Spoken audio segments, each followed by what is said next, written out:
কক্সবাজার পৃথিবীর সবথেকে বড় বৃহত্তম সমুদ্র সৈকত। এটার সৌন্দর্য এতই যে সারা পৃথিবীর বিভিন্ন দেশ-বিদেশ থেকে পর্যটকরা সারা বছরই এখানে আসে। সো আমরাও কেন বাদ যাবো? আমরাও এইবার এই সিজনে এই বৃষ্টির টাইমে কক্সবাজারের সৌন্দর্য উপভোগ করার জন্য আজকে আমরা চলে যাচ্ছি কক্সবাজার, চট্টগ্রাম থেকে। সো ভিডিওটা সবাই স্কিপ না করে সবাই পুরোটা দেখবেন।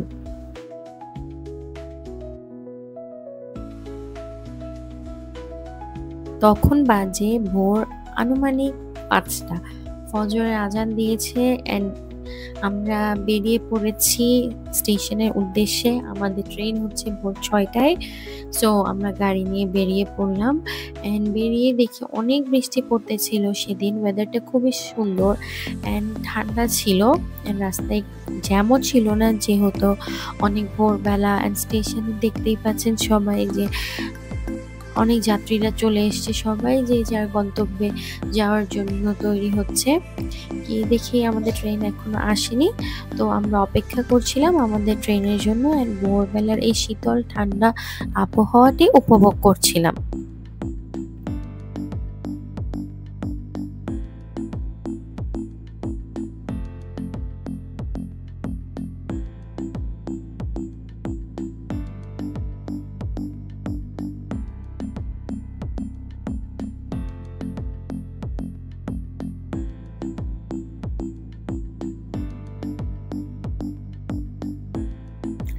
এই যে আমাদের ট্রেন চলে আসছে অ্যান্ড আমরা এখন ট্রেনে উঠে পড়বো। সো তোমরা সব ভিডিওটি দেখতে থাকো। আমাদের ট্রেনের নাম হচ্ছে প্রবাল এক্সপ্রেস অ্যান্ড আমরা নিয়েছি ওদের একটা নন এসি কেবিন। তো সবার সাথে দেখা হচ্ছে কক্সবাজারে গিয়ে, কারণ আমার অনেক ঘুম পাচ্ছে, আমি ট্রেনে উঠে ঘুম দিব।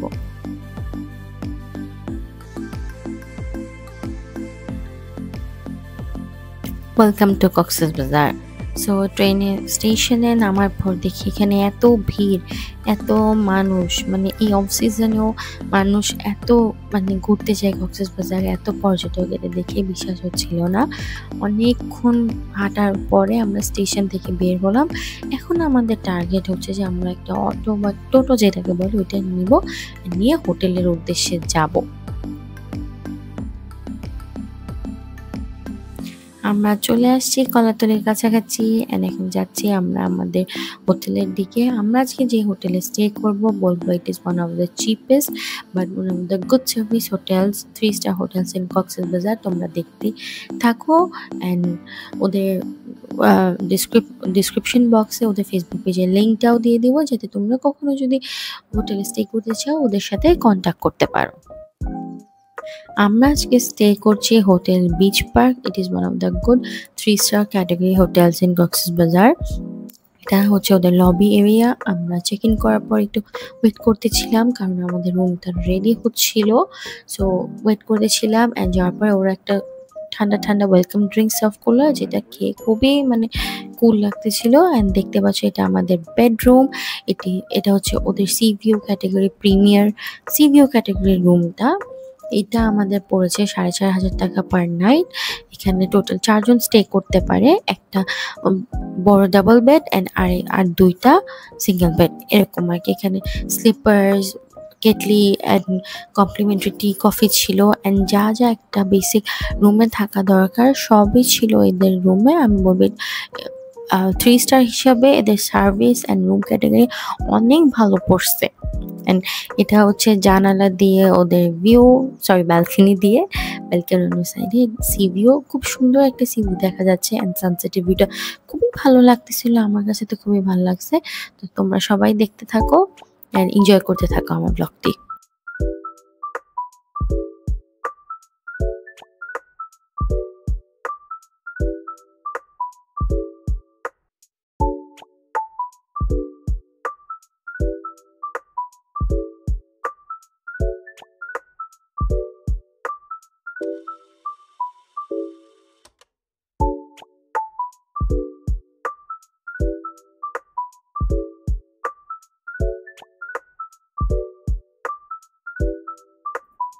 তো রুমে যাওয়ার পর একটু ফ্রেশ হয়ে একটু শাওয়ার নিয়ে চলে আসলাম লাঞ্চ করতে। ভেবেছিলাম পালঙ্কিতে লাঞ্চ করব, বাট এখানে যাওয়ার পর ওরা বলল যে ওদের সার্ভ করতে নাকি ১ ঘন্টার চেয়ে বেশি লাগবে, এখন আইটেম রেডি হয় নাই। সো আমরা তো এতক্ষণ ওয়েট করতে পারবো না, তো অন্য যে কোথাও থেকে লাঞ্চ করে, অন্য একটা রেস্টুরেন্ট থেকে লাঞ্চ করে আমরা চলে আসছিলাম বিচে কিছুক্ষণ এনজয় করতে।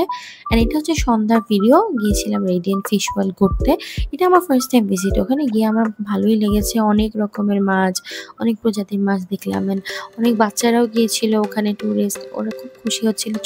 আসলে বড়দের চেয়ে ছোট ছোট বাচ্চারা বেশি এনজয় করে। রেডিয়েন্ট ফিশ ওয়ার্ল্ডের টিকিট হচ্ছে 300 টাকা পার হেড, ছোট বড় সবার। কিন্তু 5 বছর পর্যন্ত করে টিকিট লাগবে না। এর 5 বছরে উঠবে হলে তাহলে ফুল টিকিটের টাকা পে করে টিকিট নিতে হবে। এমনি বড়দের টিকিট পার হেড 300 টাকা। এখানে আরো অনেক কিছু আছে দেখার। তোমরা আমার সাথে চলো অ্যান্ড রেডিয়েন্ট ফিশ ওয়ার্ল্ডটি আমার সাথে ঘুরে দেখো। সবারই আশা করি খুব খুব খুব ভালো লাগবে।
এখানে দেখলাম আবার ফিশ থেরাপিও দেয়। আপনাদের ভাইয়া তো আমাকে বলতেছিল দেওয়ার জন্য, বাট আমার কেমন জানি খুব ভয় করে, তাই আমি দেই নাই। তো আমি তারে বললাম যে তুমি দাও, আমি দেখি, আমার ভয় লাগে। এটাতে ওদের 3rd ফ্লোরে একটা ছোটখাটো স্টোরের মতো। এখানে গেমিং জোন আছে, রেস্টুরেন্ট আছে, বাচ্চারাও খেলতে পারে। এখানে অনেক কিছু কেনাকাটাও করা যায়। দেখে ভালো লাগলো। আমি একটা সানগ্লাস কিনে ফেললাম আমার জন্য। সো ওখান থেকে বের হয়ে চলে গেলাম একটু বিচে। সন্ধ্যায় ঘোরাঘুরি করবো বলে অনেক করে ঘোরাঘুরি করলাম। সমুদ্রের পাশে বসে অনেক সুন্দর একটা সময় কাটালাম। ভালোই টাইম এনজয় করতেছি। একটা হেক্টিক লাইফ থেকে দূরে খুবই কাম অ্যান্ড সুদিং একটা ডে স্পেন্ড করলাম।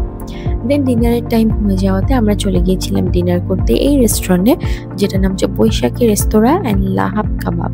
আমি বলবো এদের ফুড প্রাইস অনেক রিজনেবল অ্যান্ড ওদের ইন্টেরিয়রটাও অনেক সুন্দর। বাহির দিকে এরকম করে করা, কিন্তু ভিতরে আবার এসি রুমও আছে। আর ফুড প্রাইস তো রিজনেবলের সাথে ওদের ফুড কোয়ালিটি অনেক ভালো। ওদের ভর্তা বাচ্চা এত টেস্ট, স্পেশালি ওদের আলু ভর্তা অ্যান্ড টমেটো ভর্তা। ওরা অনেক আর্লি সার্ভ করে, ওদের সবাই রেডি থাকে গরম গরম। তো আমার কাছে খেয়ে তো খুবই ভালোই লাগছে। এখানে আর অনেক আইটেম পাওয়া যায়।